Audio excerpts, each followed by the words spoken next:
Hi, we're a great big world, and you are live in limbo. Where does the time go? I keep losing track. Hey guys, it's Katrina from Live in Limbo here with A Great Big World. Hey guys, thanks for coming here today. Hello, thanks for having us. So, you guys are on very shortly. There's a huge line outside already. Welcome back to Toronto. It's always great to have you guys here. Thank you. If Chad's the mystery man in this interview, it's because he's losing his voice, so I'm gonna do a lot of the talking.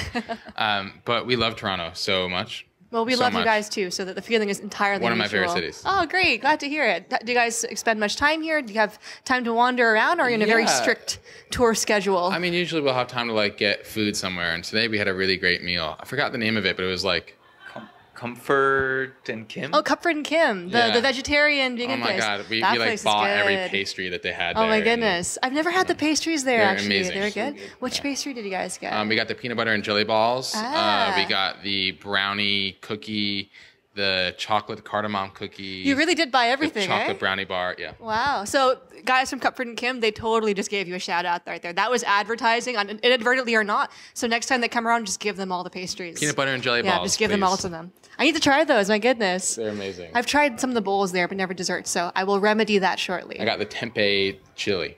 Yeah, that does sound good. Yeah. I'm hungry now, my goodness. Me too.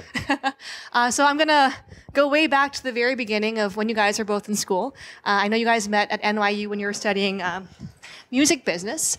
And at the time, I know you were saying that you wanted to be a label executive or a CEO in the music industry. And look at you now, you both are in the music industry, but in a very different way. So do you have any ambitions of one day going back to the corporate side, or has seeing this world from the eyes of an artist made you wary of that side of the business? It's funny because we both worked in the corporate side. So we both did internships, and then Chad worked at Wind Up Records in New York while he managed me as a solo artist at first. Ah, okay. But I don't really have any ambitions of going back into... I don't either. No. Yeah. We never really thought we could be artists. It was such a far-fetched dream, but we just were writing together because we loved it, and we started singing little shows to our friends and family because it was so rewarding and fulfilling to us, and then it just turned into this. Yeah, and look at you guys now. Yeah, but we just kept going, and we just kept believing, and just kept trying to be as honest as we could and as positive as we could in our songwriting, and yeah, we're really grateful every day that we get to do this. Now, do you think that the stuff you learned while studying music business and your internships have helped you get to where you are right now? Absolutely. I met Chad in a music publishing class. So that's really kind of telling. And then also, we took a music law class. So we read contracts and we get to, we understand what we're doing ahead of time. And I think also just the internships and like we're still running into people that we went to school with and our old bosses, and stuff like that. Yeah, it's a small industry, I guess. So the networking is always important in any industry you work in. Yeah, just like kids we were sitting next to in class are now like kicking some butt. Very cool. So. And you're kicking some butt as well. So. So in that music publishing class, what was your first impressions of each other? Did you hit it off right away? Did you think one of you was weird? Or honestly, I didn't even notice Ian. I noticed Chad. Oh, goodness. I was looking for someone to collaborate with. Yeah. Because I transferred in and Chad already had his friends and I didn't have any friends. So I was looking for someone to write music with, and I knew that he did. So I kind of singled Chad out and kind of forced him to listen to the music I was making. And then he wanted to be my friend once he heard my piano playing. But I had to ask him, why can't we hang out? Why can't we be friends already? Yeah. And look at you and your friends now. I assume you guys are still friends after all these years. Oh, there we go. That's even better than friends. Yeah. Sometimes. So I know you guys have had an interesting foray through the music business. I know you were saying that originally you didn't know whether you were going to make it to this extent or not, and had some really interesting experiences with Kickstarter, where you crowdfunded your first EP, and with television that actually helped you get some exposure through GLEE and So That You Can Dance. What were your experience with these alternate ways of music promotion? I mean, we just hustled and tried to meet as many people as we could, and like try to do things that differentiated ourselves. So like even at our small shows in New York when we started, I loved peanut butter and jelly sandwiches, so we would make peanut butter and jelly sandwiches and cut them up and like serve them as hors d'oeuvres before like, or just like silly little things, but like people remembered it. And we had like custom M&Ms with Ian's face on the M&Ms. That's amazing. We had fortune cookies with our lyrics, and just Please like, bring those back. We should actually bring those back. Yeah. And then I don't know. I think we got our start. We met somebody that worked for a company that placed music on MTV reality shows. So a lot of our music was on MTV. We just gave it away for free because we just wanted to get our music heard, and that was such a huge platform for us. And a lot of people kind of found our music from that. And then it just went from there. I mean, This Is a New Year was a theme song of a show, and then went on to be on GLEE, which was like crazy. Yeah. Because that was a big dream of ours, specifically to get that song on that show. That's pretty cool. Yeah. That's how that came true. I know that GLEE is no longer with us, unfortunately. But I was reading an article recently about how Damon Albarn of the Gorillaz went on public and saying he would never allow GLEE to cover one of their songs because he didn't think they were doing a great job. Wow. So what's your opinion on that? And from what you said earlier, it seems like you're very happy that it came on there. But was there any hesitation about that? No. I mean, That's great. It was like a dream of ours to get it on that show, and they did it so well. Yeah, better than we do it. Yeah, I just think we write theatrical music, and our music is just we knew that our music belonged in that show. We wanted it there so bad, and seeing it there, we had this big party with all of our friends and family, and we were like crying watching it for the first time. I don't know. It's just like it's so crazy how I'm not our music. Our music just fits that so well.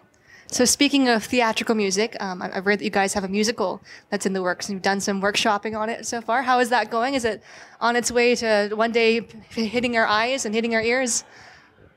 We're 4.5 years in, and it's the longest creation we've ever been a part of. Definitely the most soul-crushing and rewarding experience. I'm looking forward to seeing that one. It's nuts. I mean, it's the music that we're probably the most proud of that we've ever written, and we're going to do another workshop at the end of the year, and then the goal is to do a bigger production next year, and then off to Broadway at some point. Very cool. But there's a lot of hurdles. And there's a lot, So. Yeah, well, it's a full-out production. Are you guys writing the book as well, or the music, or are you collaborating with other people in order to do those other parts? We're collaborating with, there's a book writer, and there's a couple producers on board, and we have a director, and so the team is starting to expand a little bit, and we're learning a new way to write, and writing to further a story. Yeah. And, I think stylistically we kind of fit right in there, but we're learning a lot of new songwriting tools, and we have to learn fast. Yeah, I can imagine. Yeah. So do you think that the tools you've learned from writing a play, a musical rather, will they influence your next album you put together? Yeah, 100%. I mean, the biggest thing that I think we've learned is not to be so precious about the music, because it's constantly changing in the musicals world, so it's like we can't get married to anything. And I think that alone has been so helpful when we go into writing for A Great Big World. Yeah. Yeah. And yeah, I think that I just think that we're better writers now. I think that we're able to write more under pressure. We're able to not get married and throw things out. It's like practicing an instrument. It's like a right hand, left hand dexterity kind of thing, and this is sort of opening up another door, another window to a way to write that we've never explored before. Yes. It's very hard to do both at the same time, though. So we're good either writing the musical or writing A Great Big World music, because we like diving in and like swimming in what we're doing, and they're related, but they're both different tool sets a little bit. So it's hard to write the musical one day and the Great Big World the next day. And that's fair. Yeah. But do you find the music you're writing for the musical sounds very A Great Big World-esque? Or? Probably the most. We think our DNA is that's good. like right there. Yeah. Any favorite Broadway musicals that have inspired your work? Yeah. Hamilton? Have you seen it? Yeah. Oh, I'm so jealous. It's actually coming to Toronto recently, so I'm hoping I can eventually see that one. Yeah, we got lucky. We got to see it when it was small, still at very the Public lucky. Theater. Was it still off Broadway at the time? Nice. Yeah. So you guys are the hipsters. You got it before it was big. Totally. How about any other older musicals that have influenced you or influenced the work on this current one you're writing? I mean, we're influenced by like Disney movie musicals a lot, so like Beauty and the Beast and Aladdin. Yes. I love Danny Elfman and The Nightmare Before Christmas. It's classic. Also, West Side Story. Yeah, amazing. Sondheim in general. Yeah. Yeah. Wait, it was Leonard Bernstein and Sondheim, right? Yeah. Yeah. It's like a killer pair. Oh my god, that movie makes me cry every time I watch it. Yeah, it's they got the dancing, they got the singing, they got the drama, incredible. they got the fighting. It's everything you can ask for in a story. So I know you guys are writing your musical right now, but you did just release a cover of ELO's "When I Was a Boy." Why did you guys pick that song for the cover? Because Jeff Lynne is a hero of ours, and also that song, the message of that song, it's in a lot of our music that we write. Just about holding on to that innocence and that wonder that you have when you're a kid and not losing it when you become an adult. So it felt like we just needed to cover it. We needed to do it, and while we're writing new music, it was also a way to put something out to say thank you to our fans. Yeah. Well, I know you guys have a nice acoustic show coming up soon, and you just finished up the VIP chat with a bunch of people. So you're saying thank you to your fans in many ways. And one way in which we're thankful that you're thanking them is by chatting with us right now. So thank you for taking the time today. Thanks for having us. Yeah. And it's Katrina here with A Great Big World, signing off from Live in Limbo. Thanks, everyone, and thanks, guys. Thank you.